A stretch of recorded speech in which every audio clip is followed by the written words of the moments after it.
ओम हनुमते नमः।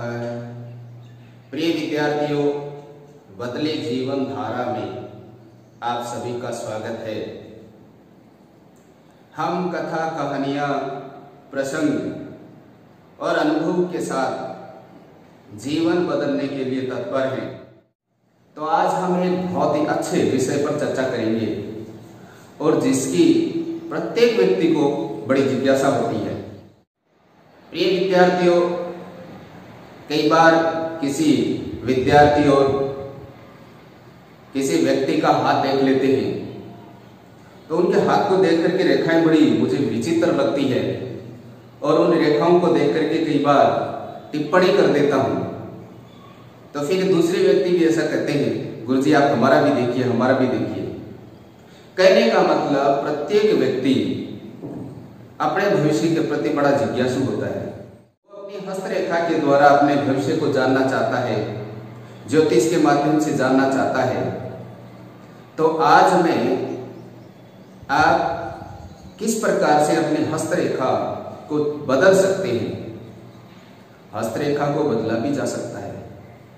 प्रिय विद्यार्थियों, मुख्य रूप से 18 वर्ष तक हमारी हस्तरेखा को बड़ी ही आसान तरीके से बदल सकते हैं।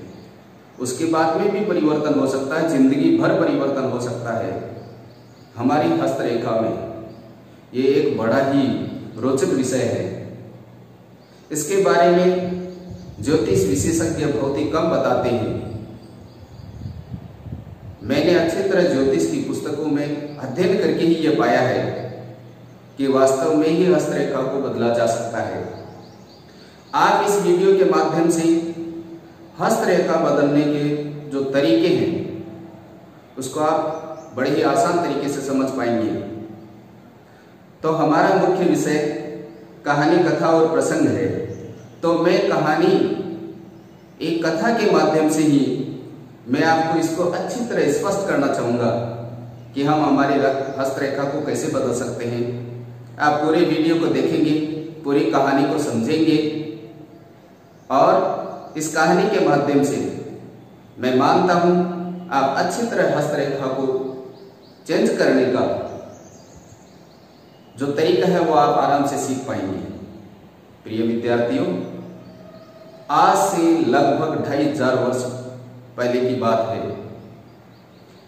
एक ऋषि का आश्रम था और ऋषि का नाम था वर्ष।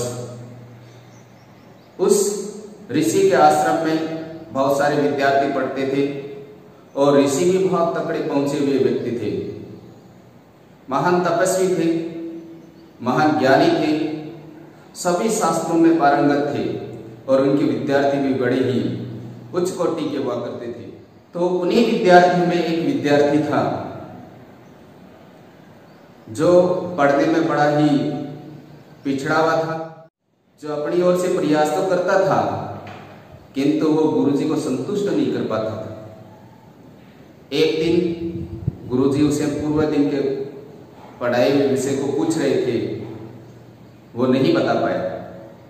गुरुजी को बड़ा क्रोध आया और उन्होंने छड़ी मंगवा ली। छड़ी मंगवा करके और जैसे वो मार लगाने के लिए तैयार होते हैं, बालक से हाथ आगे करवाते हैं और बालक हाथ आगे करता है तो गुरुजी क्या करते हैं प्रिय विद्यार्थियों, जैसे ही वो छड़ी लगाने के लिए प्रयास करते हैं उसी समय उनको हस्तरेखा दिखाई दे देती है और गुरुजी हस्तरेखा देख करके बड़े आश्चर्यचकित हो जाते हैं और उसी समय उस विद्यार्थी को कहते हैं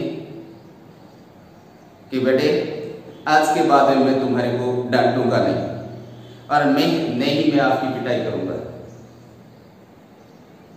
तो उस बालक को बड़ा आश्चर्य होता है, अरे वाह भाई, ऐसे कैसे? हमेशा गुरुजी मुझे डांटते हैं, फटकारते हैं और आज के बाद में मुझे डांटेंगे नहीं।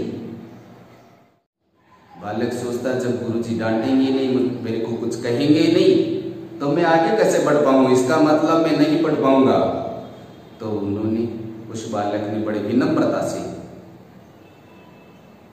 कहा, गुरुजी मेरे में ऐसे कौन सी कमी है जिसके कारण से आप मुझे पढ़ाना नहीं चाहते हैं। गुरुजी ने कहा कि बेटे ऐसे ही। कहा ना गुरुजी, आप कोई न कोई ऐसा रहस्य छुपा रहे हैं जिसके कारण से आप मुझे अब डांटना नहीं चाहते, और आप यदि नहीं डांटेंगे तो मैं पढ़ नहीं पाऊंगा। कहा कि बेटे आपके भाग्य में लिखा हुआ ही नहीं है। उसने कहा गुरुजी आपको कैसे पता चला कि मेरे भाग्य में नहीं लिखा हुआ है? कहा कि आपकी मैंने हस्त रेखा को देख लिया है, आपकी हाथ की रेखा में विद्या की रेखा है ही नहीं, और जब विद्या की रेखा ही नहीं है तो आपको परेशान करने से कोई फायदा नहीं है। तो प्रिय विद्यार्थियों, उस बालक ने अपनी विद्या की रेखा को जाना, ज्योतिष के विद्यार्थियों को पूछा, गुरुजी को पूछा, और उसने समझ लिया कि यह विद्या की रेखा ऐसे होती है। तो वो रसोई में दौड़ा दौड़ा गया और जाकर के अपने चाकू से उस विद्या की रेखा को बना करके और अपने गुरुजी के सामने आ गया कि लो गुरुजी, यह विद्या की रेखा अब तो मेरे हाथ में है, अब मेरे को विद्या आएगी या नहीं आएगी? गुरुजी बड़े गदगद हो गए और अपने शिष्य को अपनी छाती से चिपका लिया कि बेटे अब मैं आपको आशीर्वाद देता हूं, आपको निश्चित रूप से विद्या आएगी और आप एक महान विद्वान बनोगे। प्रिय विद्यार्थियों, उसी दिन से वो बालक इतना ज्यादा प्रयास करता है, इतनी ज्यादा मेहनत करता है, उसके मन में आत्मविश्वास हो जाता है कि अब मैंने विद्या की रेखा बना ली है और अब मेरे को मेरे गुरुजी ने आशीर्वाद दे दिया है। वो विद्यार्थी बहुत प्रयास करता है, बहुत मेहनत करता है। जो अपने आश्रम में सबसे पीछे था वो पढ़ाई में सबसे आगे हो जाता है और वो इतना प्रकांड विद्वान बनता है कि इस संसार में आज तक उसके बराबर कोई भी व्याकरणाचार्य नहीं हुआ। संस्कृत का महान व्याकरणाचार्य वो पाणिनि के नाम से प्रसिद्ध हुआ और उसकी पाणिनि की जो व्याकरण है, जो अष्टाध्यायी है, 3265 सूत्र है, एक छोटी सी पुस्तक है, उसमें पूरी संस्कृत की व्याकरण समाहित है। कोई भी ऐसा विद्वान नहीं मिला, ऐसा कोई विज्ञान नहीं मिला जिसको कोई चैलेंज कर सके।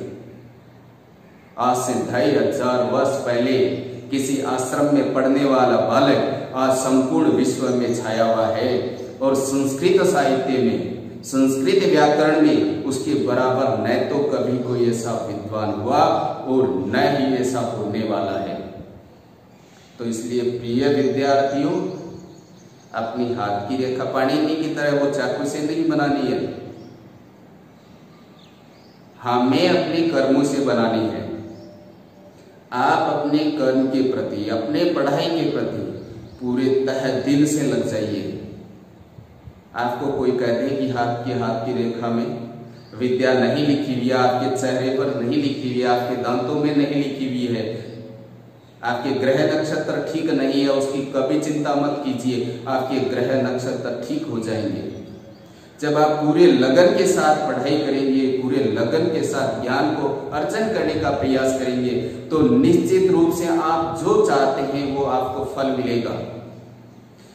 दूसरी ओर फल की कभी इच्छा मत कीजिए कि मैं पढ़ रहा हूं, मेरे को इतने नंबर मिलेंगे।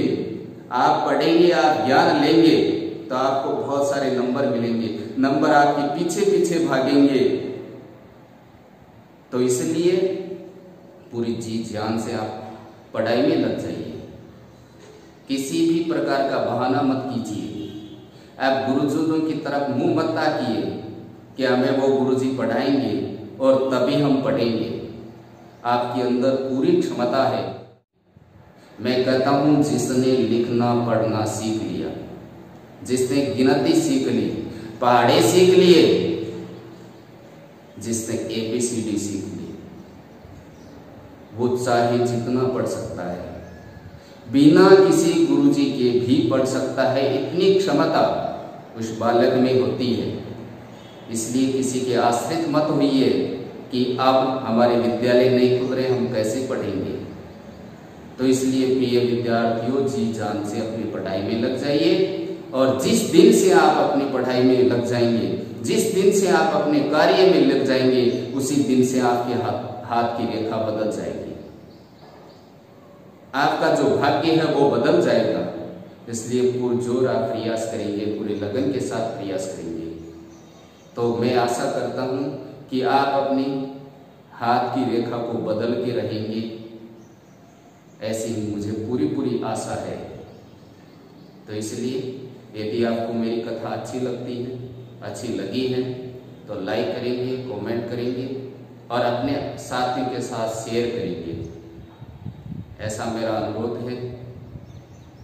तो इसी आशा के साथ जय तु भारतम, नमो नमः, पुनः